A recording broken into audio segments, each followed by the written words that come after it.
Hello and welcome back to Franklin Covey's twice weekly podcast on leadership with Scott Miller. I'm your host each week, 6 years and 350 episodes, where every Tuesday and Friday we interview some of the most fascinating, interesting, and influential people in the world.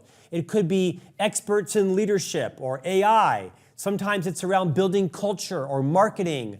In many cases, it's around behaviors to become a more effective and influential independent contributor or even leader. Regardless of where you are in your own leadership journey, formally or informally, we like to shine Franklin Covey's megawatt spotlight onto both thought leaders from inside the organization.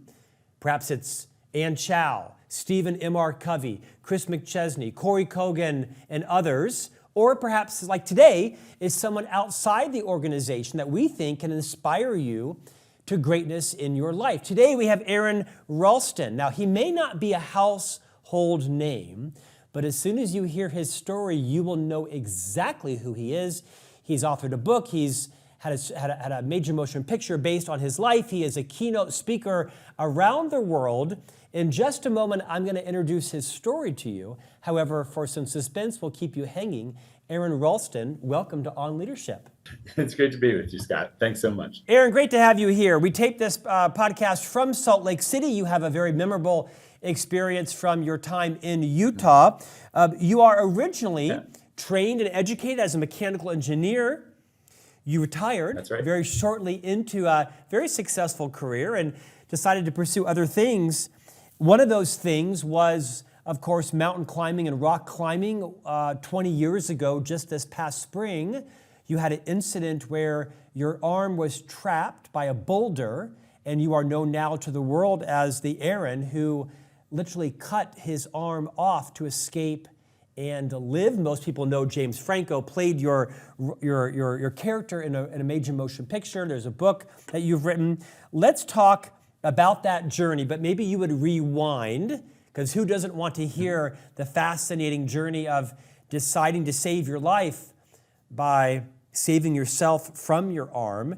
Aaron, will you rewind a little bit, talk about your education, your upbringing, and how you got so interested in the outdoors? Yeah, I appreciate it. I started off, I was very successful in school and graduated at the top of my class in high school, went on to Carnegie Mellon, graduating at the top of my class there, and not only mechanical engineering, also with a degree in French, literature, and piano performance. So I aspired to be a fairly well-rounded kind of Renaissance type of guy, but it was also very much an ego exercise for me, because I was a bookish nerd, not very athletic in elementary, middle school. I got bullied, teased a lot, ostracized, excluded. And so there were compensation strategies that I developed along those years to kind of prove that I was good enough, that okay, maybe I'm not the cool kid, but I'll show you all how successful I'm going to be. And that carried me through. It gave me motivation. It was a little bit of my own personal, let's say, revenge, but just I think for a lot of us as humans that we are seeking that kind of validation, that we are enough as who we are in our lives. Certainly then getting into mountaineering, started with skiing in Colorado. My family moved out west when I was 11 years old. And that led to a passion for being in the mountains. However, I could manage that, whether it was hiking in the summertime or eventually climbing in the winter, as I started a project to try to summit all of the 14,000 foot high mountains that we have in Colorado. Here, there are 59 of them by my count, and to climb them all as no one had ever done them before, which is to do them solo in the wintertime. As you can probably imagine, it's highly dangerous. There's a reason no one ever had attempted or accomplished that feat. And at the point when I was about 75% of the way through that was when I decided to leave my career, as you mentioned, that I decided to set aside mechanical engineering. I left the corporate world and I moved to Aspen, Colorado, in the heart of these 14,000 foot high mountains, where I began working at a mountaineering shop and living my dream. To climb these mountains. I wanted to become a mountain guide. And it was in an off season of that when in the spring of 2003, where I decided to go out to the desert for kind of, let's say, a poor man's beach vacation. You save money because there's no water anywhere, but to be out there in the canyon country, getting some sun on my face and some sand in my shoes, and very fateful hike then when I walked into Blue John Canyon on April 26th of that year. Let's recap some of that, because this is a fascinating journey. Long before your incident in Utah, we'll talk about in just a moment, I mean, you graduated top of your class in high school. You went on and earned a mechanical engineering degree from Carnegie Mellon with an education also in French literature and piano. I mean, these are not things you typically associate with mountain climbers. Maybe that's true. Maybe most of you are speaking French and are playing piano at the base. But a fascinating conundrum. And then you, after 5 years, I think it was, with Intel, you retired. You said, I'm done. Like, you retired in your 20s.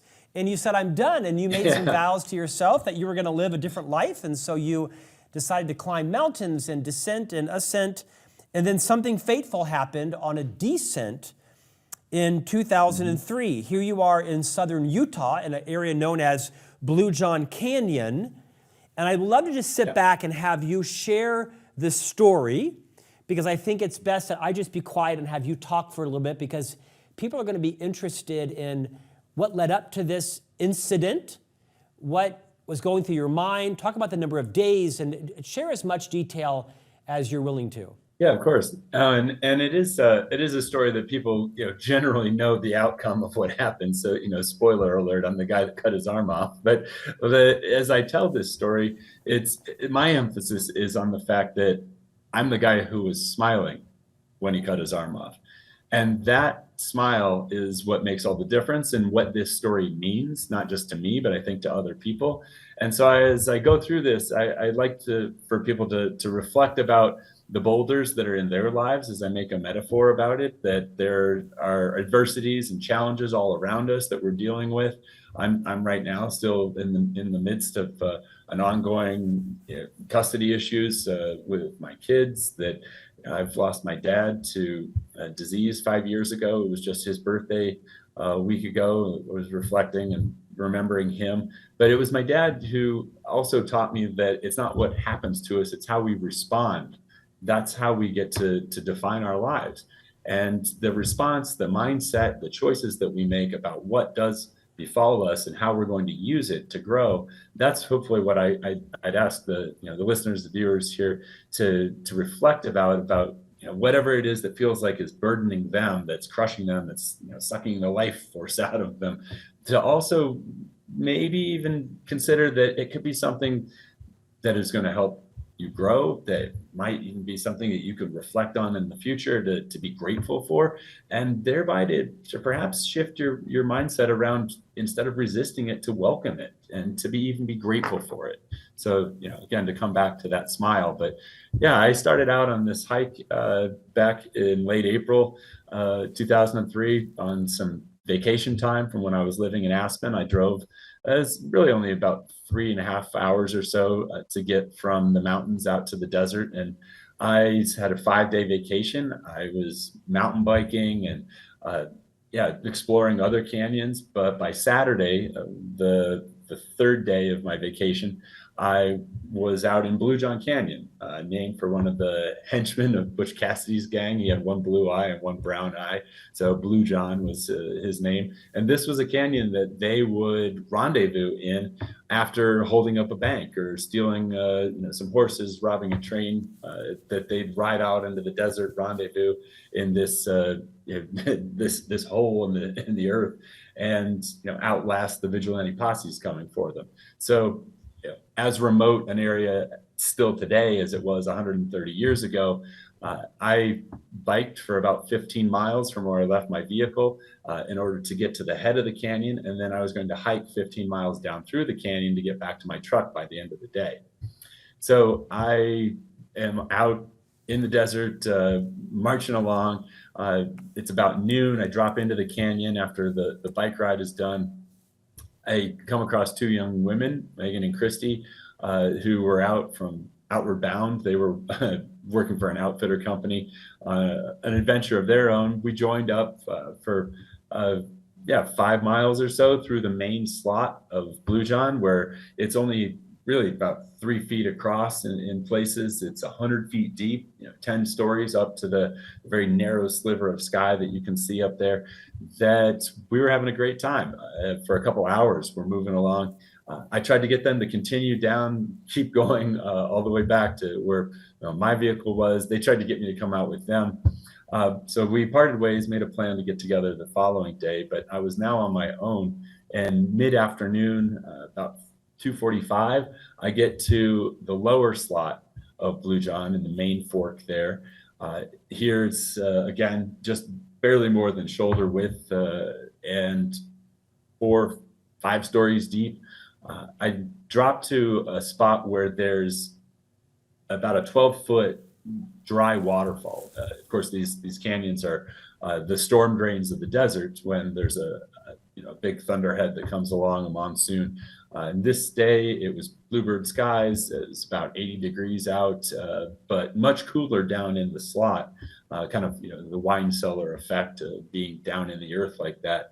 I'm at what's called a cascade of boulders, where chalkstones, rocks have fallen into the canyon, become wedged between the narrow walls there.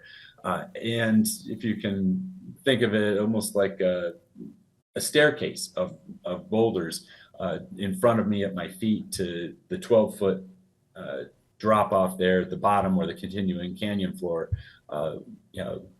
flows away from me. I had to maneuver this set of obstacles, but they were almost stacked like stepping stones. So the first one, though, the largest, about the size of a bus tire, I know I'm going to need to kind of dangle my body off of it to get to the next in the sequence. And at that point, I test the rock, I kick at it, make sure it's stable enough. I stand on it, and I get in the position where now I'm climbing down off of that rock, where I'm holding on to it, and I get to full extension where I'm grabbing on to the boulder and dangling my body below it. And that's when I pulled it loose. I fall to the bottom of the canyon. And of course, the split-second reaction is to protect my head. There's a huge 1,000-pound boulder falling from my skull. And so I put my hands up to try to protect myself, get my head out of the way successfully, but I've exposed my hands. The rock smashes into both of my hands, kind of ricocheting between the walls.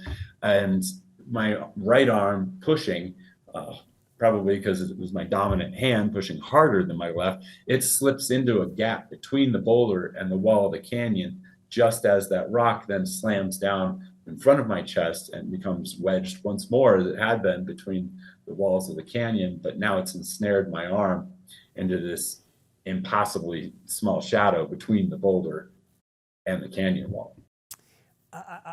I'm speechless. I'm riveted trying to think about this. When that happened, did you obviously try to wedge your arm out, and for how long? Did you have a sensation of, I'm going to be fine, I'll figure it out, I'm going to die? What happened in the first couple of seconds, minute, as you're trying to really ascertain the severity of the situation? Yeah, and I think to come back to that metaphor, for folks, very few of us have ever had a huge chunk of sandstone fall on one of our body parts, but that feeling of panic, of fear, of pain, of having our world turned upside down and inside out all in the same moment, there was a total loss of control. I certainly was trying to rip my arm free. I'm trying to lift the boulder because I just made it move. Why can't I make it move again? I'm trying to pull it.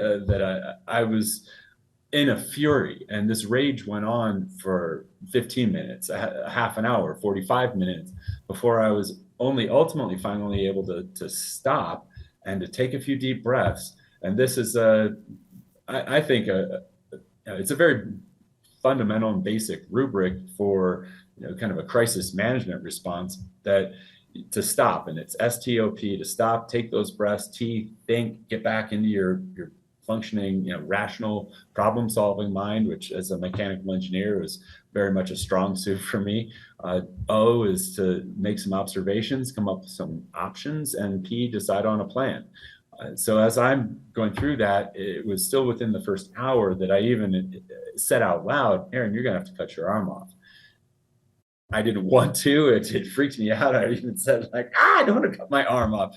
But I understood the very severe and serious situation that I was in.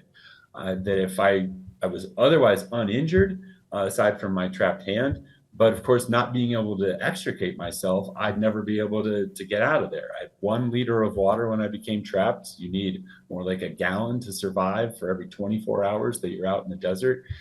So I knew that my water source and therefore my life was on a very limited countdown. Uh, but I began working, trying to use my pocket knife to try to cut through the rock to excavate my hand. It took me through the first night to Sunday morning, 15 hours of working, but I only removed half of a golf ball of sandstone, just the most minute amount compared to perhaps more like a basketball that I would have to remove to get my hand free.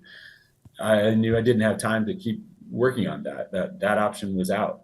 But trying to lift the rock, I had my climbing gear. I was prepared for some rappels that were farther along in the canyon. I rigged that up, created an anchor up above me, and began trying to lift the rock with the rope.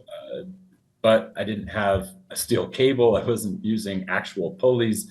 This was all improvised, and the losses of force meant that I'd effectively created a mechanical disadvantage system. I was not going to be able to lift that rock off my arm. Waiting for help, like, oh, maybe Megan and Christy would come back, or perhaps other canyoneers, or at some point, like a passing aircraft that I might signal. But no one was coming, and my efforts to communicate with the outside world were highly constrained. That I didn't have a radio, or there's no cell phone signals out there, which meant I was on my own. And it meant that I had to reconsider after about 24 hours of being trapped, like, okay, now this is the last option, cutting my arm off. If I'm going to do this, how can I mitigate the outcomes here? That, of course, blood loss being a significant factor. I wanted to try to blood loss being a significant factor that I wanted to try to staunch that as much as possible with an improvised tourniquet that I stripped off of my camelback hose, the insulation. So it's one of those little backpacks with the drinking tube coming over your shoulder. I used that insulation as it's thin and stretchable, neoprene. That becomes my tourniquet. And now I'm ready to at least think about cutting my arm off. But as I held the knife to my arm, I understood I'm still 8 miles from my truck, and then a 60-mile drive out of a washboarded winding road. And I even chuckled to myself, like, why did I have to buy a stick shift truck? It's just the idea of like, yeah, even if I make it that far, I'm going to end up upside down in a ditch, possibly in an exploded fireball. That I just knew it was a slow act of suicide to try to cut my arm off. I took the tourniquet off at that point, and I got my camera out.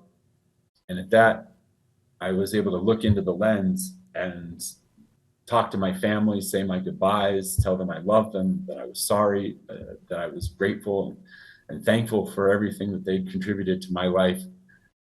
And I believe that this is the point that really things started to turn around for me, because that was where I got in touch with the most powerful motivation that I could possibly find in my life, which is that it's not just what I'm going to do for myself here, but what wouldn't you do for the people that you love most in the world, to get back to them, to be able to protect a relationship, to continue on, and to connect in love. That was the first and probably most significant gift that boulder would give to me over the coming days, was to understand that it's not just the will to live, but it was the will to love that was going to keep me going. And to know that even as deep as the despair would get, that if I just turned on that video camera and looked into the lens of my camcorder again, that I could feel connected, I could feel love, I would feel lifted up, and I had everything I needed, my strength and courage and resilience and grit, perseverance and determination, that it was all there for me. by looking through that camera lens and connecting with the people, my loved ones. I hope that people, listening again can reflect and see that in that moment of crisis, in the time when it feels like everything's upside down, that even as isolated as I was, and perhaps as isolated as we can feel in those moments of crisis, but that we are not alone, and that it's to reach out, to connect, to bring in the relationships, and to draw the strength and courage that we need from those people and those relationships, that's how we're able to move forward. And I think that's valuable, whether you're a leader or an individual, as just as a human being. We're all going to go through these adversities and these crises, and to know what is most important in life, and to draw your determination and your perseverance from that. I'm speechless. I can't even fathom what you've told us thus far. I don't think the idea of cutting off my arm ever would have occurred to me, because I don't have the willpower, I don't have the perseverance, the know-how to do that. I think I probably would have struggled to free myself until I became exhausted, ran out of water, and passed out and died, I guess. I would have done it my best. There's no way I would have taken the water tube off of my backpack and created a tourniquet. Within the first hour, did you say you had decided you would need to cut off your arm? Did I get that right? I knew it was on the list. I was brainstorming, I was going through my STOP, and I'm thinking and coming up with options, but it was at the bottom of the list, to be clear, except by, the second day, everything else has failed. And so now it's the only option left. Like, I couldn't wait for help. No one was coming. As far as an intentional rescue, I'd made an error in my protocols. Normally I left, written out information about where I was going to be with my roommates, or I would call my mom and let her know when I was out on one of these, winter solo 14er expeditions. But in this instance, it was like, this is just a walk in the park. I felt, inordinately overconfident, perhaps, because this is not a 14er in the wintertime. And still, obviously, the consequence of that became quite real. And I saw how I created this situation. And a lesson in accountability then developed for me, as I understood that I had played a significant role in getting myself into this, but that was how I was going to retain the power to get myself out of here. So I want to reinforce that when we are responsible to ourselves and accountable for our actions and our role in things, that's how we can move forward. I think too often if we push our own responsibility aside, then that means that we're kind of stuck in a situation where, okay, but now what do I do? Because it was somebody else's fault, or maybe it was just the universe conspiring against me. But I took that as, okay, it's an idea. Now I started to try to plan it out a little bit more by the second day. By the third day, I realized, okay, I'm going to die here. And even if I die on the way out of here, maybe the probabilities there are better than the certainty that I'm facing in this spot. I wasn't just standing in the bottom of a canyon, I was standing in my grave. So I tried on, it was now Monday morning, the third day that I was there. But the knife, because I'd been dulling it against the boulder, trying to carve through the rock, it was so dull that I couldn't even cut the hair off my skin, let alone saw into my arm. So I hit bottom, but once again, pulled up my camera, talked to my loved ones, said thank you, reminisced about favorite trips, going to the national parks with my family, learning how to ski with my sister, climbing mountains with my friends, and going to concerts together, all the great memories. And that, again, lifted me up. I felt buoyed by all the gratitude that I had in my life for all the people who had shared it with me. That kept me going through the third afternoon, rationing my food and water. But by the fourth morning, I was out of water. And now, again, the calculus of this is shifted even more pointedly to say, I'm going to die soon here, What else can I do to get out? And I realized that you don't just have to hold a knife like a saw, but you can also hold it like a dagger. And I'm laughing because it was almost as if I heard the psycho sound effect, like wee, wee, wee, in the canyon as I stabbed myself, and I plunged the knife into my arm, uh, which was success. It was progress. Like, oh, I thought I wouldn't even be able to cut through the hair, but I would get to the skin. But now I was inside my arm and I'm probing around, stop, okay, think, breathe, observe, options, plan. And as I gain information, like, okay, but the bone in there, how could I possibly cut through the bone? This knife, it's so dull. I'd be sooner probably able to slice through the boulder than to get through the bone. Again, despair, hitting bottom. But once more, again, with my camera, I'm looking through the lens. It was this process over and over again. It's like practicing meditation or yoga, that yes, you're gonna lose your mind at times, but to come back and to reground and center and understand, again, get in touch with what's important, find your strength. And for me, it was then just holding on. Okay, maybe somebody might come. Maybe I'll figure this out. The fourth night turns to the fifth day. And that was a different phase for me. The fifth day, having totally outlasted, doubling even the amount of time that I thought I could survive without adequate water, I was now at a place of just acceptance, and that brought me peace. Like, okay, it doesn't matter if I cut my arm, if I don't. I mean, at this point, out of water, I was drinking my own urine, but that wasn't exactly helping. But whether I did that more or not, it just wasn't up to me. And I found this feeling of calm that came from letting go.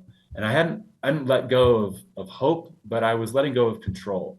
And I think for especially a lot of folks that might, high performing, maybe even executives, leaders, that we kind of get in a trap, or we can at least, of thinking that if we just try a little harder, that we can exert our will in a situation, and that's going to get us an outcome that we want. Maybe sometimes, and then there are going to be times when that's not true. And to align yourself with the will of the universe is what can bring us peace then. And that's how I made it through the fifth day, but to a very faithful fifth night. And this was where I knew I was going to die. I carved my name, my epitaph, into the wall of the canyon. It was there in stone now. But at a point, and somewhere in the middle of the darkest hours there, I had an out-of-body experience where I found myself walking into a living room. There was a little 3.5-year-old boy, and this child came running into my arms. I scooped him up, and his eyes, these beautiful, brilliant blue eyes, I'm getting a little emotional, because it was a vision of my future son that I would someday see. And I knew then that meant that I was going to get out of there. That little boy just changed everything. And somehow I made it to the next dawn that I'd said I was not going to see. And the sixth morning, I was still there, 124 hours of being out in the desert alone. But how am I going to get out of here? How can I cut my arm off? 125 hours, 126 hours, until at 127 hours, it finally, like, talk about light bulbs. This was megawatts of electricity going off in my brain as I understand that it was torque, that I could use the boulder. Just, you don't have to cut the bone, Aaron, break the bone. And this smile comes across my face as I understand there was no reluctance or resistance at all, but I bend my arm and I push against the rock and I snap the bone in my arm, and the smile gets bigger because I'm going to get out of there. I'm going to get home. I'm going to get a hug from my mom. I'm going to maybe someday see that little boy. And then that was when I realized there are actually two bones in your forearm there. But what am I going to do? Stop now? Like, again? Yeah, again. I reverse the forces. Again, the mechanical engineering mind, kind of the way I talk to myself. I bend up and pull with my hand over the top of the rock, and crack, the bottom bone breaks in the same spot. And now I'm smiling, the biggest smile that I think I've ever smiled in my life, because I'm through this. I'm going to get out of here. And it was just a little over an hour of cutting, and I felt all of it, but I never even said ow or shed a tear. There were no cries. It was with this burgeoning and growing smile on my face as I'm doing something absolutely horrific, like no doubt. But what I was making it mean was that it was giving me my life back. And how much more powerful and positive can something be than to be doing that, to be taking that action, to liberate myself, to get me home to my loved ones.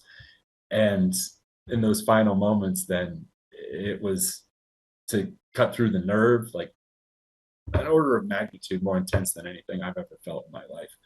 But again, deep breaths, and that smile comes back. And finally, as I got through the last piece of skin and I stepped free, I was released from the boulder. And in fact, there was this tension that was cut, and I almost fell back in the canyon. And it was the most powerful moment of my life there, that I was flooded with possibility of every moment of joy and delight and happiness and just pleasure, all the good that life has in store for any and all of us, that it was there for me all in one moment where it was infinite in its possibility. Yeah, it's like, yeah, we're not programmed to be able to handle that much. So that was when I almost passed out, but I calmed myself, I brought myself back again, deep breathing, and I got my camera out and I focused it on what was in front of me. And yeah, there was the severed hand with the bone end sticking out and blood going down the wall, but it was trash. This was not a souvenir photograph. It was the boulder, and I pushed the button to say thank you out of the gratitude that I had for what the rock had given me, and understanding what's so important about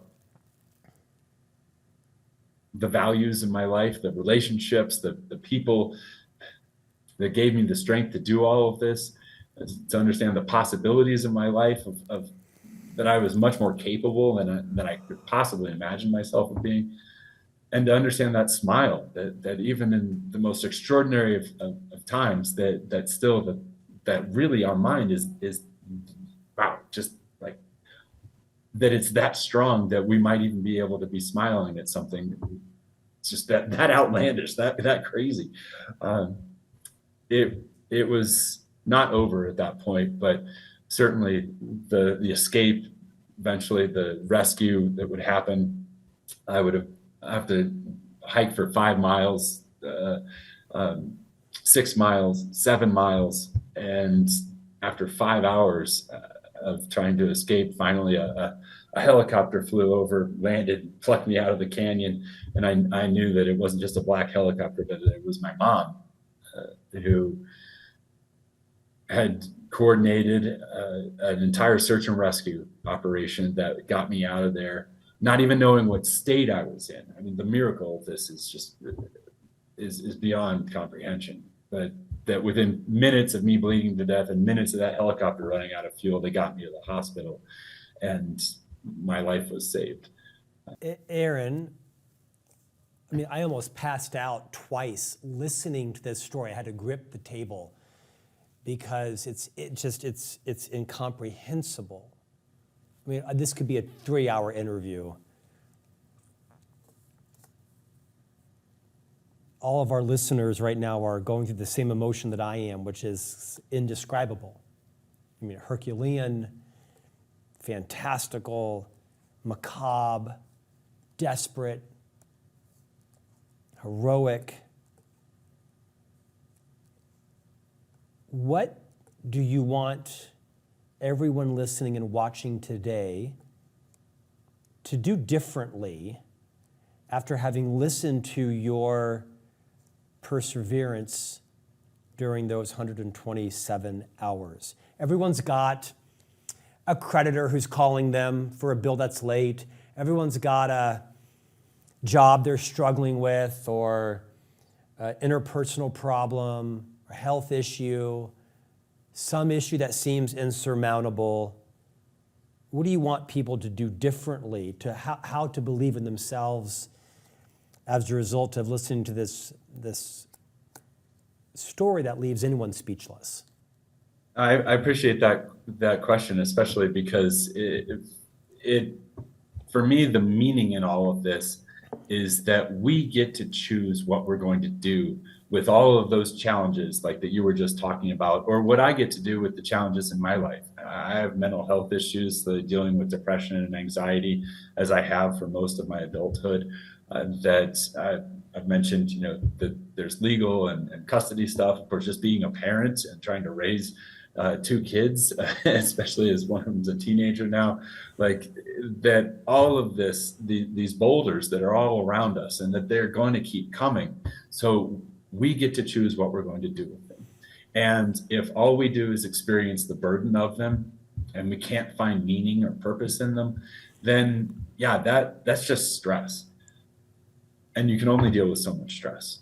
But to shift your perspective about what something is, and that rather than seeing it as a burden, but maybe even to find the blessings that are there, to be able to take that boulder and turn it into a gift, to receive the gifts that are here for us in the adversities and the challenges. That's how we can take that adversity and turn it into an advantage, even, because it's going to help us grow. So I think, in the depths of it, it's enough to just still be there, to live, to fight another day, to make it through a long, dark night of the soul, to be able to come through and to see a dawn that you didn't think you were going to see. That's enough. And then in perhaps more time, you get your footing under you, you're able to start to actually apply and to grow. That's where you can cultivate some gratitude for your time, for your experience. Any of us looking back in our lives, look at how this has created us, of who we are in this moment, and to think that, when life feels like it's falling apart right now, that's how we are going to become the person who is in the future, looking back and being grateful about what we've gone through to get to that point in our lives. So I think to have that kind of perspective, maybe at the very least to have the perspective that, hey, if you didn't have to drink your own urine, come on, like, how bad is it? But I use all of this for myself, to remember too that even like while I was trapped, I was struck by the beauty of the place that I was in. That I, of course, had my camera that I could connect and to practice gratitude. So I think there's a lot of opportunities along the way as we meet challenges that we can use these kinds of tools, that it's to have some perspective about, okay, I've been through something really big in the past, and now that gives me the confidence to know I can move through this too. Maybe it's about finding a relationship to draw closer with. And that's certainly what happened when my dad was ill. It was pancreatic cancer. He had about 6 months, and we drew in with our family and with our extended family, and to just be relishing in the preciousness of that time. All of these can be responses to a difficult moment, a crisis, again, having our life turned upside down. And there are going to be so many of them. So I know it's not just like one answer, but I do think that any and all of these answers that I'm trying to share might be able to help someone to remember that there's some light in the world, even beyond the darkness that can feel like it's enshrouding you in a particular time. Aaron, there are many ways I could debrief this, but I'm not going to. I'm going to end the interview here and let all of our listeners and viewers just ponder on what is their boulder and recognize their will is probably stronger than they recognize.